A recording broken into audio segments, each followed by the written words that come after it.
INDIA का गठन हुआ और चूंकि मोदी को रोक नहीं पा रहे थे, भाजपा गठबंधन को, NDA को रोक नहीं पा रहे थे, तो समस्या ये हुआ कि कैसे मुकाबला करें। तो वह बिल्ली के गले में घंटी कौन बांधे, इसलिए सभी चूहे एक हुए।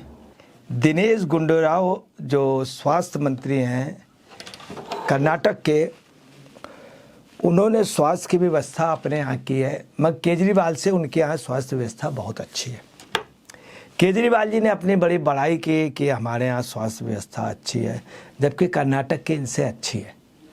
वो यहाँ पर आए, दौरे में आए, उनके स्वास्थ्य अधिकारी थे, उनके यहाँ और ऑफिसर थे। इनके यहाँ से भी केजरीवाल जी और ख़ास तौर से भारद्वाज जी, तमाम लोग उनके वेलकम में हुए। इन्होंने, केजरीवाल जी ने बहुत स्वागत भी किया और कहा भी कि देखिए वहाँ के स्वास्थ्य मंत्री आए। उन्होंने यहाँ पर स्वास्थ्य मंत्री जी ने, दिनेश गुंडूराव जी ने यहाँ पे आ कर के उन्होंने स्वास्थ्य केंद्र देखा और वो 2-3 मोहल्ले में गए, मोहल्ला क्लिनिक उन्होंने देखा और पंसील पार्क भी गए जहाँ पे उन्होंने मोहल्ला के, जब उन्होंने यहाँ की व्यवस्थाएं देखी तो हंसने लगे। उसके बाद उनको खुद बड़ा ताज्जुब हुआ कि मैं तो बड़ा नाम सुनता था, तो उन्होंने ये भी कह दिया कि ये बहुत ही बढ़ा चढ़ा करके को मोहल्ला क्लिनिक जो है उन्होंने उसकी पोल खोल दी और उन्होंने कहा दिल्ली के बारे में और यहाँ के स्वास्थ्य की व्यवस्था के बारे में बहुत बढ़ा चढ़ा के झूठी तरह से पेश किया गया है, जबकि यहाँ की स्थिति बहुत खराब है। स्वास्थ्य विभाग में कुछ भी नहीं हो रहा है। और उन्होंने ये भी इशारा किया कि इतने गलत ढंग से ये बहुत ज़्यादा बढ़ा चढ़ा। उन्होंने ये भी कहा कि मैं यहाँ पे आ करके बहुत निराश होकर लौट रहा हूँ। मतलब ये दिनेश गुंडूराव जी कर्नाटक वालों ने माना, जिनका ये बड़ी ज़बरदस्त स्वागत करने गए थे। सौरभ भारद्वाज उनके साथ रहे और उन्होंने कहा कि मैं वापस लौट रहा हूँ बहुत निराश होकर के। अब आपको बता रहे इन लोगों की एकता कराने की कोशिश की है। गुंडूराव जी अब कभी भी इधर इनकी ओर मुँह करके नहीं देखे थे, चूँकि जान गए कि यहाँ की स्वास्थ्य व्यवस्था बिल्कुल बकवास है। जो प्रयास जितने भी हो रहे हैं सब बेकार हो रहे हैं। दूसरा, कर्नाटक से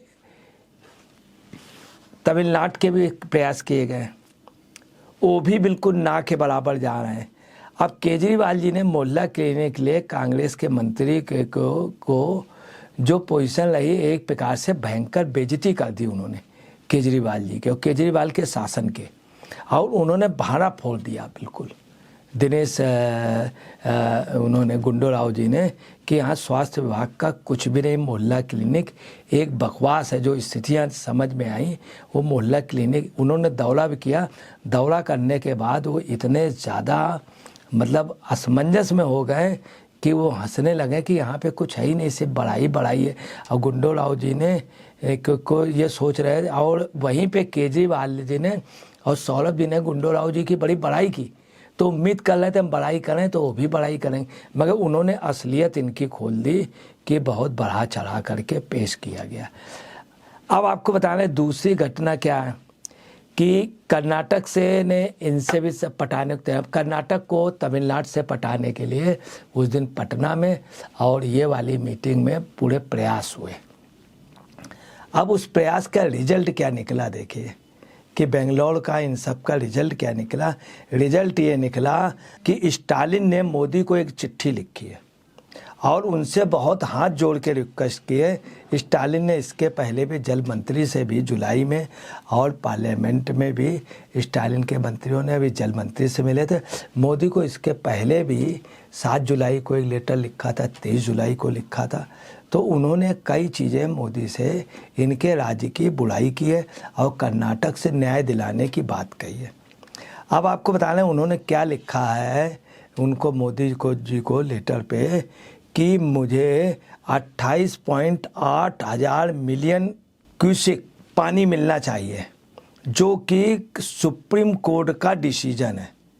सुप्रीम कोर्ट का डिसीजन है 28.8 के लिए हजार मिलियन, परंतु उनको पानी नहीं मिल रहा है और ये प्रति महीने के लिए है। ये बाकायदे सुप्रीम कोर्ट का डिसीजन है।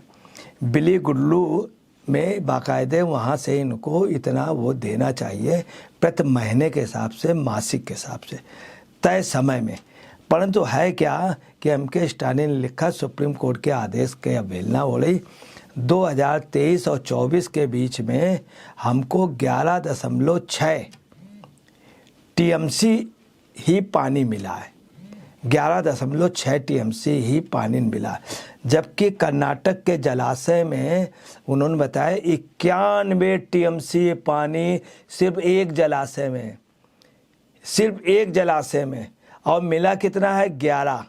दूसरा उन्होंने बताया इतना भंडारण एक जलाशय में, और इनके पास टोटल जो भंडारण है वो जो है वो काफ़ी अच्छी तादाद पे है, 114.6 टीएमसी, 114.6 टीएमसी कांग्रेस का, कर्नाटक की सरकार का, उनके पास पानी इतना स्टॉक में है 114.6, 11.6 टीएमसी देने पे उनको प्रॉब्लम हो रही। जबकि सुप्रीम कोर्ट का आदेश है प्रति मंथ 28.8 थाउजेंड टीएमसी पानी देना है। अब आप समझ लीजिए इतना कम पानी ये नहीं दे पा रहे हैं, जबकि इनके पास जो ऑलरेडी भंडारण है 114.6, मतलब ये जो हैं 10% भी पानी नहीं दे पा रहे हैं। जबकि कर्नाटक का पानी काफ़ी वेस्टेज हो रहा है, वेस्टेज हो रहा है, कहीं कहीं ओवरफ्लो हो रहा है। अब ये पोजीशन, अब आप बताइए, कांग्रेस की सरकार की ना ही केजरीवाल से पट रही है, ना ही तमिलनाडु से पट रही। दूसरी तरफ आप देखिए कि उनकी जो पोजीशन है आंध्रा से भी नहीं पट रही है, और हैदराबाद उससे भी नहीं पट रही है, आंध्रा से भी नहीं पट रही है। उधर आपको बता रहे हैं महाराष्ट्र से भी नहीं पट रही। अब महाराष्ट्र में दूसरी गवर्नमेंट है, उनसे भी नहीं पटा पा रहे हैं, ये आंध्रा से भी नहीं पटा पा रहे हैं, तमिलनाडु से बॉर्डर मिला वहाँ से नहीं। इसके अलावा केरल से बॉर्डर मिला हुआ है एक कांग्रेस की सरकार का, इसी का केरल से बॉर्डर, वहाँ पे भी डिस्प्यूट इतने ज़्यादा हैं कि उनकी कर्नाटक के मौजूदा गवर्नमेंट से नहीं पट पा रही। अब आप समझ गए होंगे कांग्रेस की सरकार की पोजीशन क्या। दूसरी आप देखिए, राजस्थान सरकार को इंस्ट्रक्शन हुआ कि पंजाब से अच्छे संबंध बनाइए ताकि अच्छे संबंध हो जाए, हम लोग सब मिल के लड़ें। पंजाब की ये पोजीशन है कि अभी मान गए थे वहाँ राजस्थान में, तो वहाँ कांग्रेस कार्यकर्ता उनको नीचे खींचने की बात कर रहे थे, उनको नीचे बुला रहे थे, उतार रहे थे मंच से। उन्होंने इतने भद्दे ढंग से वहाँ के किसानों ने घेराव करके वहाँ सब बंद रखा था, और उनसे ये कहा कि ये जो आप गवर्नमेंट है ये जानबूझ करके वहाँ से गंदा पानी छोड़ रही है, जो राजस्थान में आता, हमारी खेती खराब हो रही, लोगों के हाथ पैर गल रहे हैं, लोगों की स्थिति खराब हो रही। ये कर्नाटक, ये है राजस्थान की पोजीशन कि वो लोग उनसे लड़ने मारने को तैयार हैं पंजाब के सरकार को। अब आपकी वहाँ पर भी कांग्रेस से और आपकी नहीं पट पा रही है। तो आप देखिए कर्नाटक में जो सरकार बनी कांग्रेस की, उनकी केरल से डिस्प्यूट बढ़ गए, उनके कर्नाटक से बढ़ गए, उनके आंध्रा से बढ़ गए, और उनके तमिलनाडु से बढ़ गए, महाराष्ट्र से बढ़ गए। दूसरी राजस्थान में सरकार है, उनके गुजरात से तो परंपरागत विरोध है ही, मध्य प्रदेश से ज़बरदस्त विरोध है, और अभी जो हरियाणा वाला कांड हुआ है उसमें भी राजस्थान के लोगों का भी वो रहा, गवर्नमेंट भी उनको मैप को सपोर्ट कर रही है, उनके पंजाब से नहीं पट रही, कहीं से भी उनकी नहीं पट रही है ये पोजीशन। अब आप आइए कि बिहार कह रहा कि उनको झारखंड, छत्तीसगढ़ और बंगाल से पटाने की पोजीशन होनी चाहिए थी, ये आपस में तय हुआ था। अब क्या है, ममता बनर्जी की पोजीशन है अंदर कांग्रेस से बिल्कुल भी नहीं पट रही है, बिल्कुल नहीं। ममता बनर्जी ने कह दिया बंगाल छोड़ करके बात करें। दूसरा, ममता बनर्जी चाहती है हमको बाहर भी सीटें ये दें, हमको लड़ने रहो, बंगाल में एक भी सीट न ले। अधीर रंजन चौधरी साफ शब्दों में कह रहे हैं कि अगर कांग्रेस ने इनसे बंगाल में ममता बनर्जी से गठबंधन हुआ तो कांग्रेस का बहुत नुकसान होगा। वहीं पे कांग्रेस का जो कार्यकर्ता है उसका साफ कहना है कि दिल्ली और राजस्थान और पंजाब, हरियाणा में अगर ये समझौता हुआ तो बहुत बड़ा नुकसान होगा, कांग्रेस खत्म हो जाए।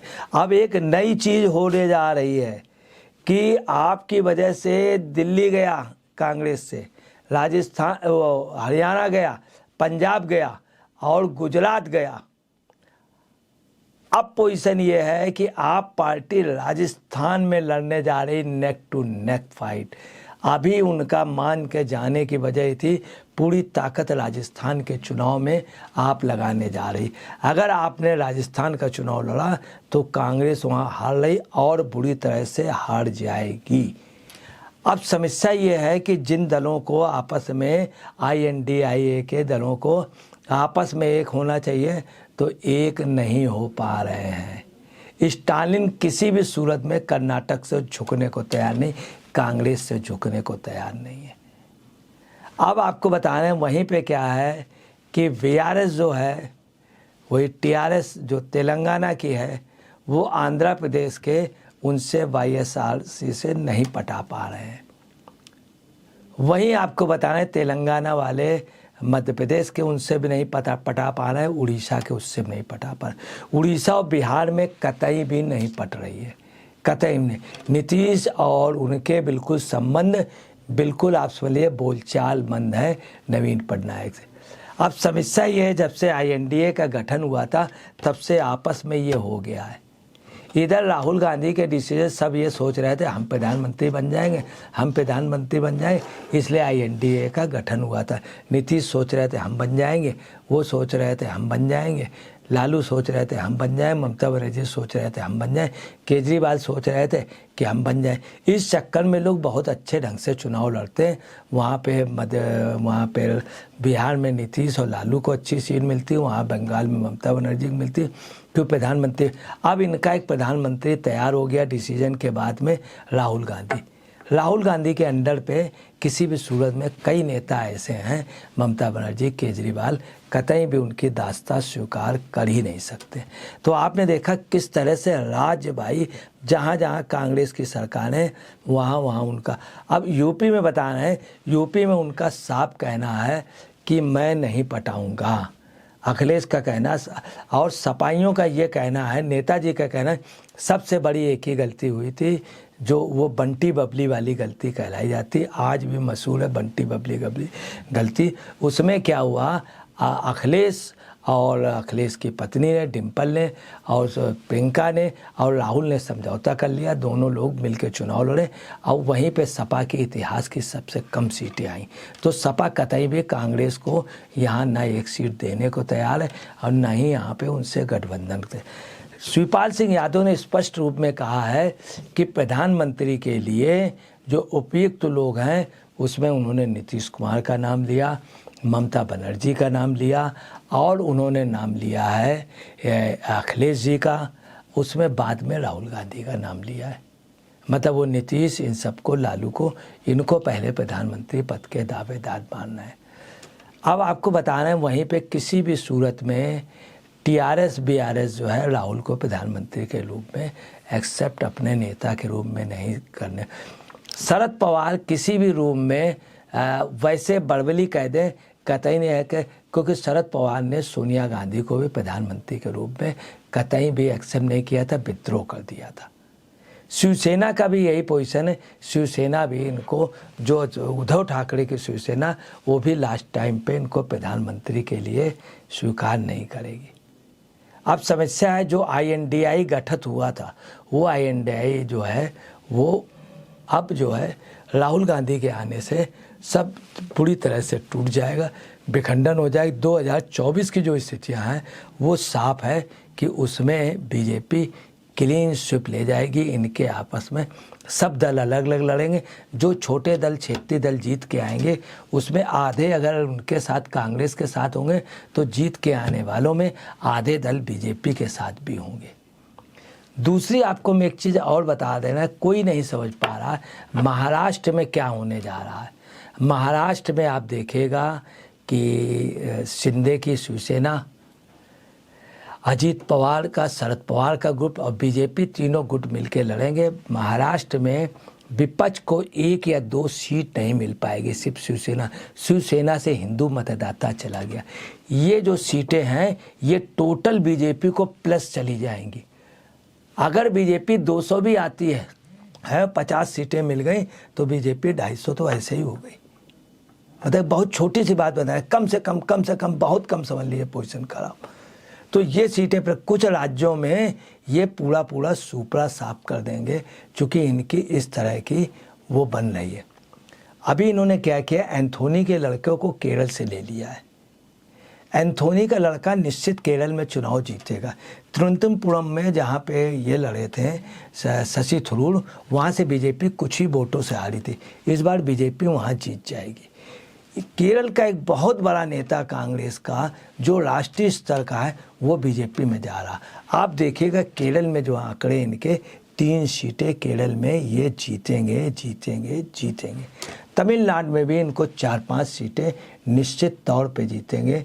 इनके यहाँ एक सिंपल सी लेडी जो है उनके बहुत बड़े लीडर को हरा करके आई है और कमल हसन को हराया है, उनकी पार्टी को, एक सिंपल लीडर। इनको निश्चित तौर पे तमिलनाडु में भी 5-6 सीटें मिलेंगी। और आप नोट कर लीजिए तेलंगाना की जो पोजीशन जाएगी उसमें बीजेपी, आपको बताना है तेलंगाना में नेक टू नेक फाइट होगी।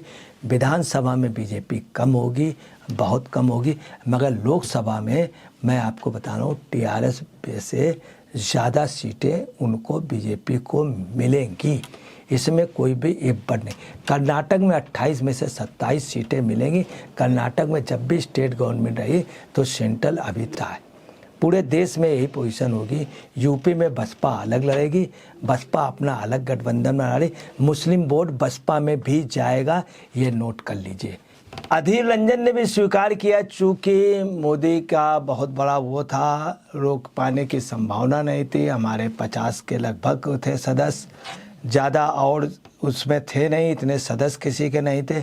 तो सब मिल करके अलग अलग विचारधाराओं के भी मजबूरी में एक होना जरूरी हो गया था, उस समय की ज़रूरत थी। ये अधीर रंजन ने कहा, गगोई ने भी कहा, तमाम लोगों ने माना। शरद पवार भी यही कह रहे थे कि सब लोग मिलके। केजरीवाल ने भी देखा कि हमारा विधेयक की वजह से सब लोगों को एक कर ले। अब समस्या ये है कि जो INDI का गठबंधन हुआ था ये हकीकत में अपने को बचाने के लिए, तमाम लोग जेल में चले गए, तमाम लोग बेल और खेल में, तो ये सब लोग अपने को बचाने के लिए सब एक हुए और अविश्वास प्रस्ताव के बाद सब ये कुछ ढेर हो जाएगा। अब मैं आपको बता रहा हूँ क्या स्थितियाँ हैं। स्थितियाँ ये हैं कि इन्होंने बहुत प्रोग्राम बनाए कि आपस में एक दूसरे को मिलाने के लिए सरकारें मिलें, बैठें। केरल और तमिलनाडु की एकता का लिए INDA ने सपना देखा। कहा भी, पटना की मीटिंग में भी हुआ, स्टालिन आए थे, स्टालिन को बताए गए कर्नाटक के उनको, और वो सब लोग मिल कर के कर्नाटक के चीफ मिनिस्टर, ये हुआ कि आपस में अच्छा पैचअप हो जाए। बिहार का झारखंड से, छत्तीसगढ़ से, इन सब के पैचअप कराने की कोशिश की गई। ममता और बिहार का कराने की पैचअप कोशिश की गई, परंतु जस्ट उल्टा हो रहा है। दिल्ली और कर्नाटक के हुए कि कई प्रपोजल ऐसे कि आपस में मिल करके एक वो करिए कोलिब्रेशन। उससे क्या है, आपस में दोनों पार्टियों, दोनों सरकारों में सामंजस्य आएगा और एकता मजबूत होगी, मगर जस्ट उल्टा हो रहा है। नमस्कार, मैं अजय पत्रकार।